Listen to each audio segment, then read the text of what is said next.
నమస్తే, welcome to CM today. నేను మీ మధు. హైదరాబాద్లోని సరూర్ నగర్, కోదండరామ్ నగర్ 7లో భర్తను ప్రియుడి సహకారంతో భార్య చంపిన విషయం తెలిసిందే. అయితే ఈ కేసులో పోలీసులకు విచారణలో సంచలన నిజాలు వెలుగులోకి వచ్చాయి. ఈ విషయాలను పోలీసులు విలేకరుల సమావేశంలో వెల్లడించారు. కోదండరామ్ నగర్లో చిట్టి, ఆమె భర్త శేఖర్ నివాసం ఉంటున్నారు. వీరికి 2009లో వివాహం జరిగింది. వీరిద్దరికీ కుమారుడు, కుమార్తె సంతానం. ఇక కూతురు హాస్టల్లో ఉండి చదువుకుంటుంది. కుమారుడు స్థానికంగా ఉన్న ఓ ప్రైవేటు కళాశాలలో చదువుకుంటున్నారు.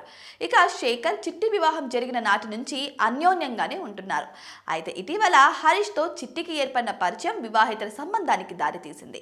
దీనిపై చిట్టిని శేఖర్ మందలించాడు. ఇది మనసులో పెట్టుకున్న చిట్టి అతడి అడ్డు తొలగించుకోవాలని భావించింది. ఇదే విషయాన్ని ప్రియుడు హరీష్తో చెప్పింది. ఈ క్రమంలోనే రాత్రి భోజనం చేసి పడుకున్న శేఖర్పై ప్రియుడు హరీష్ సహకారంతో దిండు పెట్టింది. ఊపిరి ఆడకుండా చేసింది.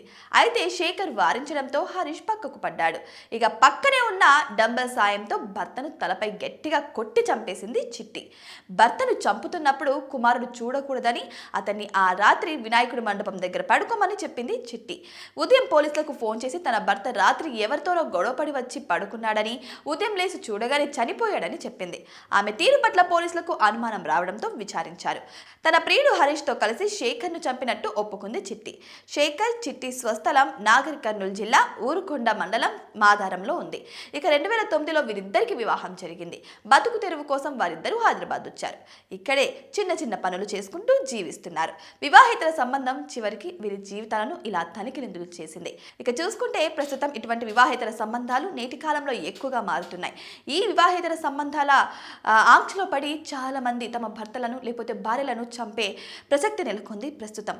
మరి ఇటువంటివి అరికట్టాలంటే ఏం చేస్తే బాగుంటుందంటారు? మీ అభిప్రాయం ఏంటి? కామెంట్ బాక్స్లో కామెంట్ చేయండి. ఇటువంటి మరిన్ని ఇంట్రెస్టింగ్ అప్డేట్స్ కోసం మా ఛానల్ని సబ్స్క్రైబ్ చేసుకోవడం మాత్రం మర్చిపోకండి.